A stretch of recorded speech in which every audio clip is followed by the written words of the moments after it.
Halo semuanya, balik lagi di channel kami. Di sini kita akan melanjutkan alur cerita dari seorang bajingan yang sangat jenius dari klan kegelapan. Tanpa banyak basi-basi lagi, langsung saja masuk ke dalam ceritanya. Sebelumnya cerita diakhiri dengan pertarungan antara Christian yang menantang sang wakil komandan Melin. Lalu cerita dilanjutkan dengan hanya saja Christian masih bersikap santai walau sudah melihat kekuatan hebat sang wakil komandan, dan dia mempertanyakan apakah Melin berencana melawannya dengan kekuatan penuhnya. Maka dari itu Christian menyarankan agar mereka hanya menggunakan energi hitam hanya sampai level 1 saja, dan melarang penggunaan sihir hitam. Melin menyetujuinya, dan dia berharap tuan mudanya tidak menyalahkannya. Jika kedua kakinya dipatahkan, karena kedua kakinya sedang dipertaruhkan, Christian pun juga mengatakan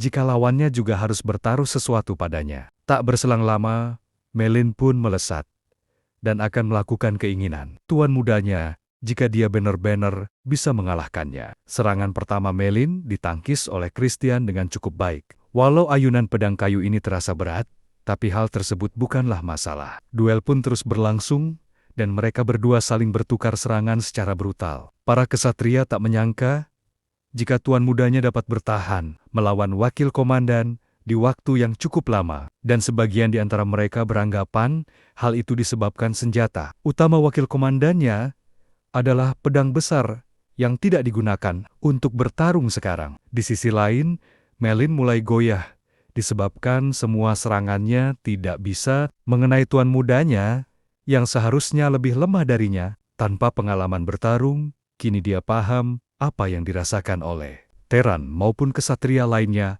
saat berhadapan dengan Christian. Dalam pertarungan itu, Christian bahkan tertawa dan mengungkapkan jika alur duel nampaknya tidak berjalan sesuai keinginan Melin. Melin yang sudah muak mengungkapkan akan segera mengakhiri sikap arogan tuan mudanya yang sudah melewati batas. Walau hanya maksimal dalam level bintang 1, tapi serangan ini seharusnya sudah cukup. Hal itulah yang dipikirkan oleh Melin, karena ayunan pedang yang disertai energi hitam jauh lebih cepat dan berbahaya. Akan tetapi Christian sudah menunggu momen ini, di mana dia akan menciptakan kesempatan. Dalam jarak yang sangat tipis, dia menghindari tebasan itu, kemudian menyundul wajah Melin secara langsung. Melin yang terkena serangan itu dibuat mundur, bahkan hidungnya telah terluka dan mengeluarkan cairan merah.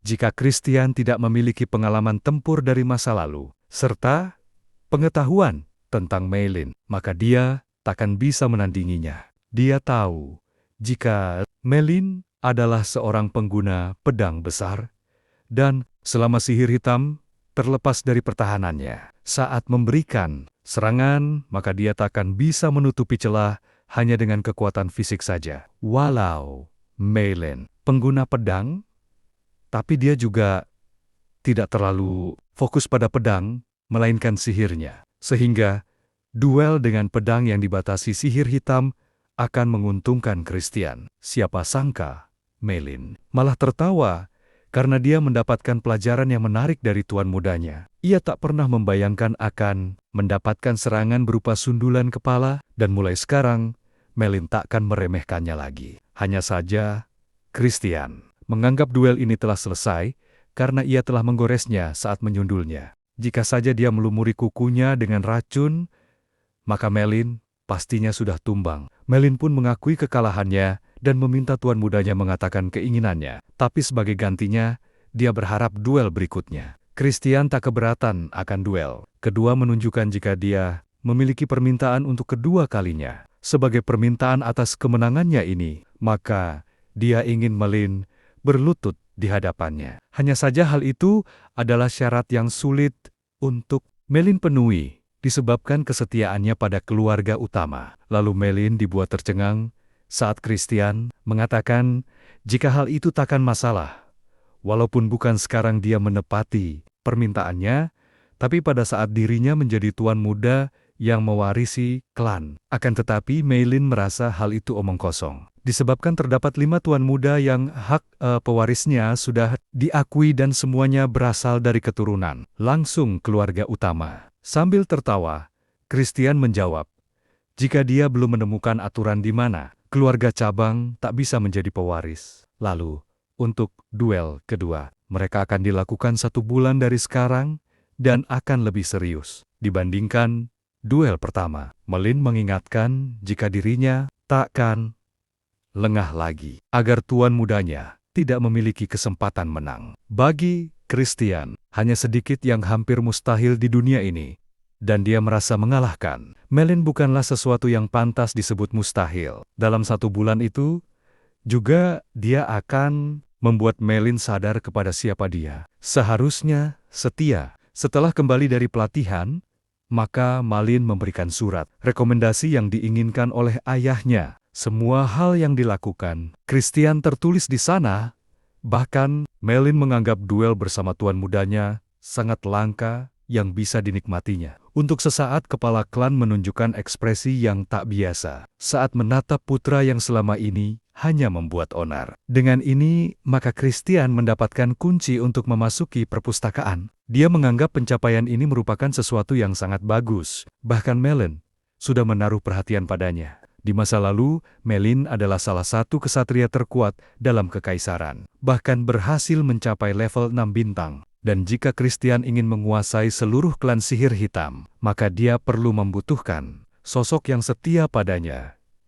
Dan Melin adalah orang yang tepat untuk itu. Dan selanjutnya, dia pasti akan memenangkan hatinya. Tetapi dia harus melakukannya dengan menunjukkan kejeniusannya. Setelah itu, Christian terbayang pada ekspresi wajah ayahnya yang seakan bangga padanya. Dia yakin jika ayahnya saat ini akan menjadi ayah yang lebih baik dibandingkan ayahnya di kehidupan sebelumnya. Maka dari itu, dia tak akan mengecewakan seorang ayah yang menaruh harapan pada putranya. Kemudian beralih pada saat Christian masuk ke dalam perpustakaan. Dia dapat melihat semua buku yang dilarang di Tanah Suci di kehidupannya dulu. Walau bagaimanapun, pengguna sihir hitam dan sihir cahaya selalu saja bertolak belakang meskipun dunia sedang hancur. Saat mengambil salah satu buku, wajah pelayannya tiba-tiba saja muncul. Dia sangat terkejut karena Mary malah berada di dalam perpustakaan. Mary pun memberitahu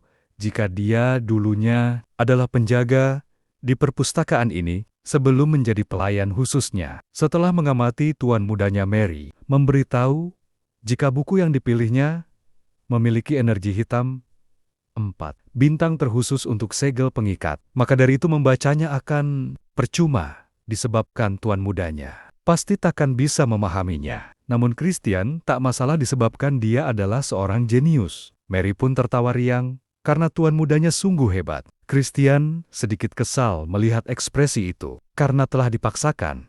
Dan dia memilih buku ini bukanlah tanpa sebab, di mana dirinya harus menangkap tikus. Keesokan harinya, Christian ikut berlatih dengan para kesatria dengan berlari di waktu yang cukup lama. Tikus berpotensi pertama yang diduganya adalah Tran, karena di dalam kastil ini dia yang paling membencinya karena tak berguna. Lalu tikus berpotensi kedua adalah Soksa, disebabkan dia memiliki akses menuju gua. Hukuman, padahal dia bukanlah keturunan dari klan, ditambah ras iblis, biasanya mementingkan kekuatan tapi dia malah menjilat. Selain mereka berdua, Christian juga memikirkan pihak ketiga yang menginginkan kehancurannya. Karena mereka bahkan sampai memberikan kristal berbahaya dalam gua hukuman. Untuk menemukannya, maka Christian akan kembali menjadi tuan muda yang menyebalkan. Karena siapapun yang terlihat senang, maka dialah pelakunya. Kemudian, dalam pelatihan itu,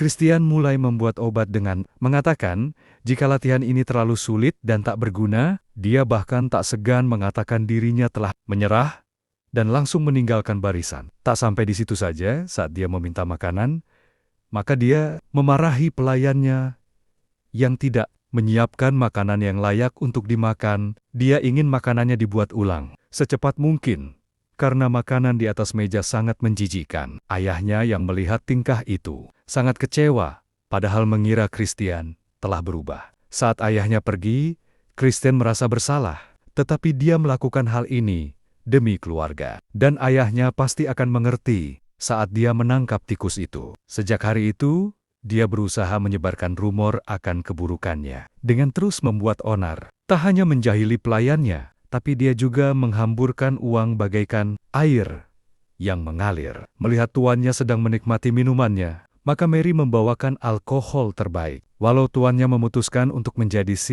tak berguna lagi, tapi dia tetap akan berada di sisinya. Dengan santai, Christian mengatakan jika dia mencoba untuk menangkap tikus, dan Mary sangat takjub karena tuan mudanya telah berhasil menguasai sihir penyegelan. Bagi Christian hal itu tidaklah sulit. Bahkan, dia sudah melakukan modifikasi agar dapat digunakan di level rendah.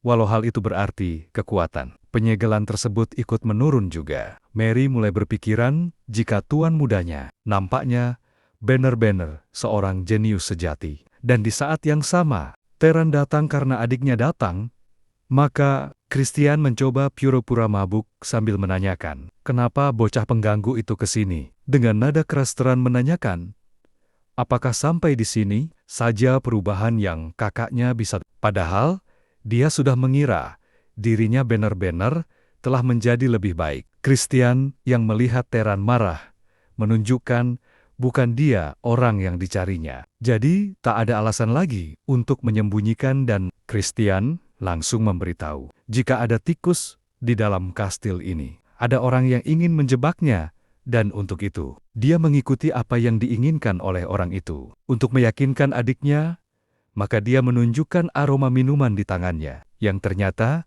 bukanlah alkohol. Lalu Teran menanyakan siapa tikus yang kakaknya maksud. Christian cukup sulit menjawab hal tersebut, tapi mereka seharusnya memakan umpannya sebentar lagi. Suara gelas yang pecah itu mengundang datangnya salah satu pelayan Christian. Menganggap alkohol itu sangat buruk dan meminta Soksa membawa alkohol yang baru. Namun pelayan ini meminta maaf karena kepala pelayan sedang sibuk. Dikarenakan Soksa sedang sibuk, maka dia sendiri yang akan menemuinya. Dan tingkah Christian membuat Teran terkejut. Disebabkan aktingnya terlihat natural. Tanpa pikir panjang lagi, Christian datang ke meja kerja pelayannya. Lalu dia menuangkan alkohol itu di kepalanya. Sambil memberitahu jika alkohol ini bukanlah yang dimintanya. Dia merasa pelayannya terlalu meremehkannya karena memberikan sesuatu yang tak layak untuk diminum. Soksa yang panik tidak membenarkan hal itu dan akan segera menyuruh pelayan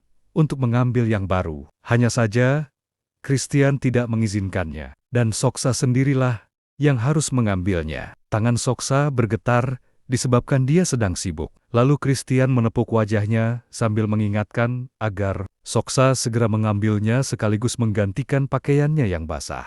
Karena hal itu mengganggu pandangannya, Soksa mengerti, lalu melakukan apa yang tuan mudanya perintah dan akan segera kembali. Christian mengacungi jempol atas kesabaran pelayannya. Meskipun mendapatkan perlakuan seperti itu, tetapi auranya sedikit berbeda. Kemudian Christian mengecek dokumen penting yang ada di atas mejanya. Jika Soksa benar-benar adalah tikusnya, maka dia pasti melakukan hal kotor dengan finansial secara diam-diam. Tapi bukti seperti ini tetap saja belum cukup. Beberapa saat kemudian, Soksa datang dan Christian yang bersikap mabuk mengucapkan terima kasihnya. Bahkan menyebut jika Soksa adalah pelayan kesukaannya. Pelayan itu benar-benar merasa tersanjung akan pujian itu. Dan juga membawa sebuah pesan, di mana teman-temannya ingin bertemu dengannya. Di belakang layar di tempat biasa yang selalu mereka datangi. Meski begitu Soksa menyarankan agar tuannya tidak berteman dengan mereka.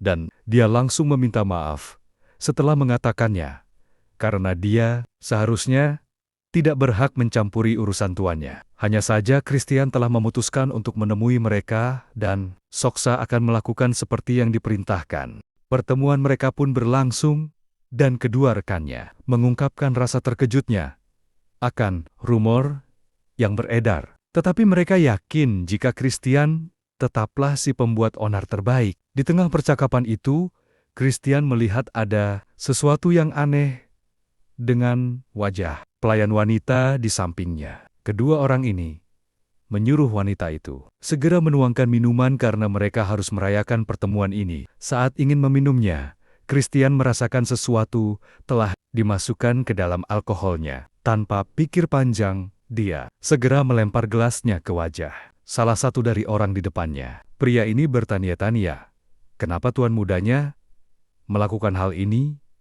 Dan Christian menjawab jika alkohol itu nampaknya benar-benar telah dicemari dengan melihat ekspresinya yang berlebihan. Lalu Christian juga melakukan sesuatu pada pelayan di sampingnya, karena dia juga tidak dalam keadaan baik-baik saja. Hal itu mengejutkan kedua rekannya karena Soksa bisa menggunakan sihir hitam. Tanpa pikir panjang, Christian mencengkeram kedua kepala mereka. Lalu dia segera membenturkan kepala mereka di atas meja dengan cukup kuat. Meski begitu, mereka masih mempertanyakan kenapa tuan mudanya melakukan hal ini dikarenakan mereka belum mengerti kesalahannya. Maka Christian berpikir untuk menghabisi mereka saja. Mereka pun memohon ampun kepada tuan mudanya, bahkan sampai mengencingi dirinya akibat ancaman itu. Mereka hanya disuruh untuk memberinya obat itu, lalu menuduh tuan mudanya menghabisi pelayan itu. Dan mereka tidak punya pilihan selain melakukannya. Karena orang itu memeras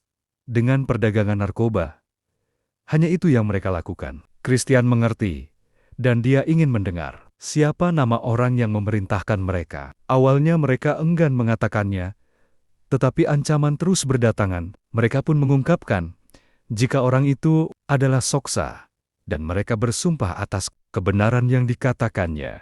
Christian akan mempercayai mereka, tapi mereka harus melakukan sesuatu untuknya. Dengan pengaruh sihir hitam milik Christian, maka orang-orang ini akan melakukan sesuai yang diperintahkannya. Di sisi lain, Soksa berlari panik untuk menyampaikan, dikarenakan ada sebuah masalah di mana tuan mudanya sudah menghabisi seseorang saat sedang mabuk, bahkan membuang mayatnya di sungai. Soksa berpikir bahwa hal ini terlalu besar dan tuan mudanya takkan bisa lepas dari masalah ini. Sebagai seorang kepala klan, maka sang kepala klan akan melakukan otoritasnya untuk memberikan penghakimannya kepada Christian. Ucapan itu membuat Soksa tersenyum, karena menganggap ini adalah hari terakhir untuk tuan mudanya. Baiklah, terima kasih telah nonton video ini dari awal hingga akhir. Kita akan melanjutkan alurnya di part berikutnya, yang pastinya bakalan lebih seru lagi ceritanya. See you and bye.